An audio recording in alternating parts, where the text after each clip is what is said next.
যোৱা ভিডিঅ'টোত মোৰ কমেণ্ট এটা আহিছিল যে নিচিক লৈ আহিব লাগে ভিডিঅ'ত, তো এইয়া লৈ আহিলোঁ মই আজি নিচিক। এক্সাম হৈ থকাৰ বাবে একো ভিডিঅ' আপলোড কৰিব পৰা নাছিলোঁ মই এইকেইদিন।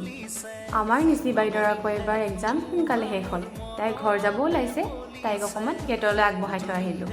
এইফালে চাওক এই দুটাক, সিহঁতৰ এক্সাম শেষ হোৱাত বেলেগেই ফূৰ্তি, মোৰ আকৌ শেষ হোৱা নাই পিছে।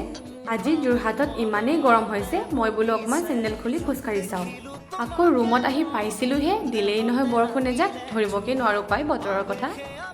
আৰু মোৰ ফালৰ পৰা সকলো মুছলিম সম্প্ৰদায়ৰ লোকসকললৈ ঈদৰ শুভেচ্ছা যাচিলোঁ। আৰু যোৱাকালি ৰাতি ছিনিয়ৰ বা এজনী হোষ্টেলৰ পৰা একেবাৰে যাবগৈ বুলি বহুত মৰম লগা গিফ্ট দুটামান দিলে। চাওকচোন বাৰু, সেইটো বোলে মোৰ নিচিনা চাবলৈ।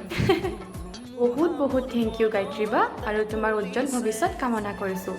এয়া আকৌ চাওকচোন বাহিৰত আকৌ ৰ'দ দিছে, নকওঁ আৰু গাইছ আজিলৈ ইমানেই, বাই বাই।